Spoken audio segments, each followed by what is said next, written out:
convention. How's it going so far? It's going great so far. It's quite busy. I'm quite surprised actually. Well, no, actually I'm not really. No. Online ticket sales have been pretty good, and I've had people call the studio for the last 2 weeks wanting to know about getting tickets at the door and things like that. So it's been much better than it was last year. Obviously last year we did the convention to coincide with our city's capital culture title, so we just thought we'd install a bit of alternative culture. A bit of alternative culture, yes. Yeah, why not? Absolutely. Why not? Why not? And this is the second year, and what changes from the first year was obviously like a bit of an experiment and stuff like that. Yeah. Went very well, got great reviews.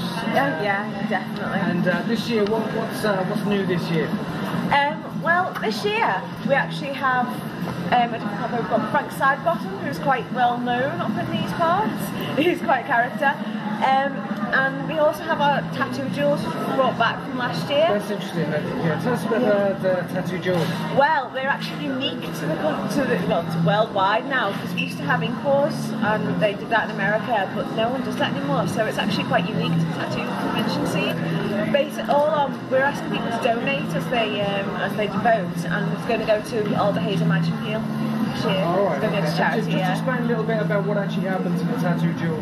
Basically, you get minimum 2 artists. They have a theme, and they both come up with a tattoo based on that theme, and they have a set amount of hours, say 6, and they've got to complete the tattoo within that amount of time. After that time completely stops, and we tend to count the votes after that, and then obviously the winners are announced. Right, what happens to the loser? Oh, this year is quite fun. We've got a pirate theme this year for the tattoo convention, and the losers will be gunged and feathered.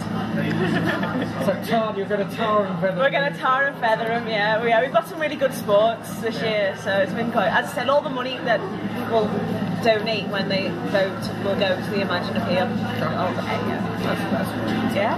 There's lots going on. So the tattoo jewels, and how many artists do we have at the roughly about 130. It's doubled from last year. We had about 80 last year, so obviously word picked up and we've had more interest. It's normally the first tattoo convention people are a bit wary about, like, what their feet for, I'm going to see how it pans out. But because we had good reviews, and we were on actually London Ink as well. We were filmed for London Ink last year. Very good, yeah. We are. So I think people have sort of going, oh, it's a good convention.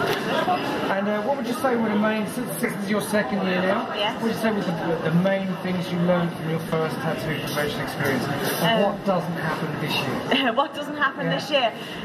Well, this year we're not running around like headless chickens. We learned to set up and get it all done much better than it was last year. Last year was a bit of an experiment. We didn't really know what we were doing too well, so we just kind of ran with it. This year we're much more organised. Yeah, definitely. Okay. Great, it's 2 days. Yes, indeed. And you're running the competitions and stuff like that for the art as well. Yeah. Is there anybody in particular that's attending the convention that you think people should take note of? Any artists? Oh, we've got lots of really talent. We've got Phil Cal come back from London Ink, so he'll be there. We've got Paul Naylor, who's Myth. We have Bez. I'm trying to think of everyone now. I'm just running through a list of names. Basically, I mean, to be honest, I wouldn't really say there was like people better than other people, because it's different styles, and everyone. Best thing about it is everyone's got their own style, and it's all really good quality work from what I've seen at the moment. So it's a quite good series. It's not for everyone, really. That's great. And listen, tell me how long do you guys start working in advance to organise the convention? Oh, straight after this convention finishes, we're going to start planning the next one. Straight away. Yeah. So it's an awful lot of work. It goes on yearly. What are the most difficult things that you find about organising a convention?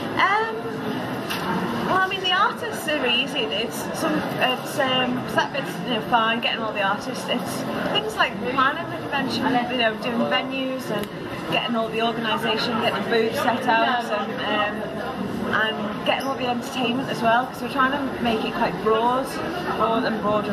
So obviously not everyone likes the same type of music or entertainment. I think those are probably the most difficult bits, really.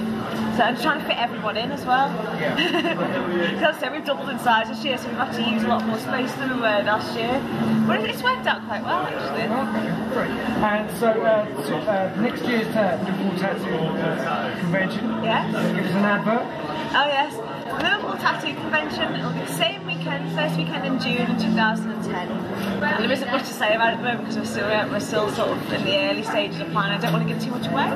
But lots happening, lots planned. Lots planned, yes. Ever expanding. Ever expanding, of course.